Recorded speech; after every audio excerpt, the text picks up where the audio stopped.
Right then. I shall start. Good afternoon. Are you where you got the timer going? Yes, we're on a time limit today. Right. Hello. This is episode 2 of Grey Matters. We always have a little theme tune. I don't know. I can't think. No, I'm not singing. Do you know? I wouldn't mind doing a jingle. I think that would be quite fun. But yeah, we'll have a think about that one for a future thing. Sparkly, something sparkly, something that's got edge to it, a bit of a story in the mystery. Are you coming to join us, Puss? Are you? Okay. Right. Oh, hang on. We've got... she's thinking about it. Yeah. It's got Mum Puss. Well, she's the oldest cat here. There we go. So, yeah, just a fleeting visit. I've said your opinion. More cat food, more treats, more licky licks. So, yeah, we decided today that we would reflect on being a teenager, because being a teenager is such a hot topic at the moment with the release of Adolescence on Netflix, of which I've watched through twice, and I've been duly impressed. The first time, I'm going to say, I did say earlier on, there was a couple of parts in it that just, on a technical aspect, absolutely amazing. And yes, I did go onto social media to find out how they did it. And actually, when you think about it, it's like, that was a really simple solution, but really effectively done. But I think the biggest thing, one of the things you cannot deny is the acting. The lads, yeah, phenomenal for a teenager. Seriously phenomenal. He had depth. And how old is the actor? I think he's about 30. I think he's about 13 or 14. Okay. It's not one of these ones like Tara Reid in Josie and the Pussycats, where in real world she's about 35, but in the film they have it down as a 17-year-old. I have just recently watched Josie and the Pussycats, and I really highly recommend it. It's absolutely cracking. Some hilariously good tunes in it. Oh, come on. And the subtlest message in it, it's really clever. Anyway. Anywho, right. So... I have not seen it. You have not seen it, so... I have been a teenager. Sorry? I was a teenager. You were a teenager. You you weren't jaded and mature and cynical. No, I wasn't. I didn't start that way. No. No. When did that occur? It was much later, actually. I've acquired that over the years. Yeah. It's become a core skill. Yes, I quite agree, because yeah, jaded and cynical. Yeah. Hacked off, Nothing annoyed. will ever surprise me. Oh. I imagine, but then never say never. Yes, this morning I was taking a break from editing. I had a phone call from a potential client, and it was all sort of mysterious talk to start off with, and I'm assuming it's just because they thought it was like new territory to me, and it's like, please. So yeah, I mean, we've both been around. I mean, I'm 65 this year. You are? I'm 68 this year. 68 years. So we've been around a little while. 7 decades, which is I think it's quite remarkable. So yeah, going back to being a teenager, what was the teenage you? I think, say, secondary school more so than going on to further education. Oh yeah, further education for me. That's a different kettle of fish. It is, yeah, and I would say that is for a lot of teenagers, leaving school and then going on to further education. It's just all of a sudden just really good and crazy experiences. And terrifying. And exactly, and so much. But I do think it's important to do very terrifying things. Oh God, because it develops you so much. Yeah. But for me, being a teenager was torturous, really. But I was sort of two people. Yeah. I went out with a lot of boys. Yeah, it is. It was all very innocent in those days. In retrospect. Was it one of those going out with boys that you would be passive? You would exchange glances in the morning. And by break time, you'd be passing messages. Then by lunchtime you'd be a couple, and by afternoon break you'd have packed each other in. Snogged behind the bike sheds and it was all over. God, what school did you go to? Come on. No. North Bromsgrove High School. I did pass my 11 plus. I was in Bromsgrove. It's quite posh, isn't it? Yeah, relatively. I passed my 11 plus a year early, which meant I was completely out of my depth. I'm really immature. It's the almost famous situation where what's his face is Frances McDormand. She's the mum, and she lies to her son about him being older than he is. Oh, really? That's just one of the crazy. Cool. That is, I think that's probably the craziest thing cool. a parent can do. But he turned out to be an amazing journalist. That's the film. Oh, did he? Yes. Well, I turned out to be an amazing designer, but I was an utter failure at school. Yeah, I'd agree. My badge of honour is I was the only person in the sixth form not to be a prefect. I think that's a very, very damning indication of your future life. And I came good anyway. Yes, I think if I'd have stayed on to the sixth form, which I wasn't invited to do, because the dismal results of my not GCSE, it was O levels, old school O levels. Yeah, I came over with 2, which was art and English literature, and I'm going to say probably the only things that really stood me in any value for future life. I did get 8 in the end. You got 8. I got 8, but I only got 2 A levels. I've got a mishmash of retakes and A-level failures in mine, but you know, we were talking earlier about hay fever, and yes, exams were always in hay fever. Is it hay fever time? Yeah, but I didn't. I couldn't see or think. That's a strong excuse. Hay fever. Well, it's the only excuse I've got. Yeah. And I just struggled with everything, but you applied yourself, so. Not really, because I failed physics because I was out with some lad the night before. I mean, he was a complete loser, but. That was just the way I ran my life. Yeah. I never saw the point of anything really. Boys and the booze. I think, and I did start on that pretty early too. Vodka was Christina. my tipple of choice, very young. But I was depressed in retrospect. Yeah. I suffered from depression. Yeah. And it didn't exist in those days. I know. I think it's a very, very common thing that us people of our era seem to say it didn't exist in those days. We didn't have mental health in those days. But if you did, I think teenagers didn't speak. We teenagers didn't speak out. We just got on with it. You had to get on with it because there was no support. There was absolutely. Who was going to listen? There wouldn't have been. We had one lad in my year who threw himself in front of a train. Okay. I mean, clearly that was the only way out. But we just cracked on, didn't we? Yeah, I one of my very, very strong memories of when I was. Coming to the end of the first year at Queen Elizabeth Grammar School in Tamworth. A very, very archaic institution. It's like going Tom Brown school days. Did you have boaters and stuff? I escaped cap wearing and cap doffing by about 2 years. Oh, right, we have boaters and all sorts. If I'd have been at school at your, say, 3 years earlier, that would have definitely have been part of my remit. But say in the first year, at the end of the first year, it was the gym teacher's daughter was reported missing, and then she was subsequently found dead.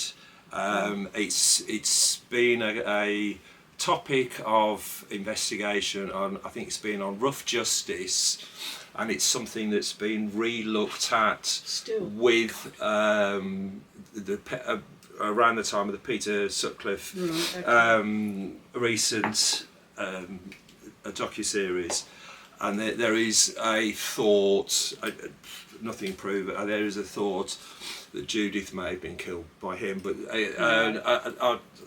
I bet they didn't close the school, did they? the school was not closed, and I can remember that she'd been missing for probably 3 or 4 days, and in my first year, on a Friday afternoon, the last 2 lessons were double gym, and we as a year went out searching in the fields. Did you? At the What would happen if one of you well, had found her? the school playing fields used to end at a train line, and on the other side, I think they were called the station fields. And I think, if I remember, going under a bridge and then looking into this area, because it was normally out of bounds, and looking in there, and a thought occurred to me much later on, that what would have happened if we'd have stumbled across. They wouldn't dream of doing that to little preciouses now, would they? But I do. Yeah, it's a bit harsh calling them little precious. Yeah, but yeah, it's. I think if that had happened now, the school would have been closed. Yeah, there would have been counsellors. Yeah, you'd had 17 special assemblies. Yeah, of course. Yeah. So it's whether that's something that and people say, "Oh, I think about things every day." It's not something that it's on my mind, but I do think about it. It comes to me, and I think. I knew her, and I spoke to her. Because she was they were adopted twins, if I recall properly, and so yeah, it was something that I have had a few. I've had a few brushes with serial killers in my time. Have, I know. It might have been the start of my serial killer journey. So, yeah. But it's funny school, that's your overriding. The first thing you talk about when you talk about school. Yes, is the death. Yeah, telling, but you were saying about that feeling of being a failure. The only I wasn't academic, and the only thing that I enjoyed, it was like I used to enjoy. I used to be anticipation of the class, and it was a bit something not so formal. And I used to really look forward to art. Yeah. Even there, we had our art teacher used to take selected girls into the storeroom, which you didn't even think about at the time. It's only in retrospect now. Yeah, I think this is after I left school. There was a teacher that actually did have an affair with a girl from my year, but it's all very, very blurred. But on a personal level, yeah, I felt like an absolute freak, outsider. I not wanting to dismiss the people I knew that I would class as my friends at school, but on reflection, they were nice people. We did have there was a guy called Graham who he and I shared an extremely quirky sense of humour, and I must admit I think I was very, very much in his shadow for this kind of offbeat sense of humour. That it was Monty Python was like a big thing, and it would be everybody would be talking about the lights who said knee, and the next day, so I look back on, I've rewatched the series. I don't think a lot of it stood much of a test of time. However, it was big. It was massive at the time. It was massive at the time, and for me, school was I was awkward. I like social skills. I think I kind of lacked, and it was just a huge amount of lack of confidence. Yeah, me too. Which is odd because I was always out and dating, but I felt very lacking in confidence. Right. Intimidated by everybody. Okay. I just think and tortured with self-consciousness constantly. I just thought people didn't like me. So it's what go. But there was I was saying there was nobody to. I would even now I would have felt quite stupid going up to saying, well, why don't people like me, or why don't people want to but you spend wouldn't time? do that now, would you? I want a drunken night probably, at 2 o'clock in the would you? morning. I've had, oh come on, haven't you had conversations like No, that? not at all. Oh lordy. There are people now that I think I absolutely really don't know why you were really keen on me for a bit and then you just dropped me. Yeah. And it's like, what have I done? Yeah. But that takes me right back to those school feelings. Yes. Never being picked for the rounders team and. Yes. Oh, yes. I had that. Oh, that. It's like massive rejection. That is, I think is. I still feel that. I'm tense. Yes, that feeling when the initial people that you know that are going to get chosen. Always. So there'll be the bravado. There'll be really about half. Ones. I'd say in my year there would have been about half a dozen boys that would have been the captain of what. So they'd be like, so you'd be the captain. And they never doubted it either. Oh, absolutely. And then you would get the inevitable buddies. So there was like a 25%. Thing that you wouldn't even that's you're not even going to get a look in. Yeah. Now I would have liked to at some point been in the next 50%, which was like sort of decision making time, not well, the phrase, not the last. I can still hear it now. Do we have to have more? Which was my surname. Do we have to have him? Well, God damn it, yes, you bloody well do.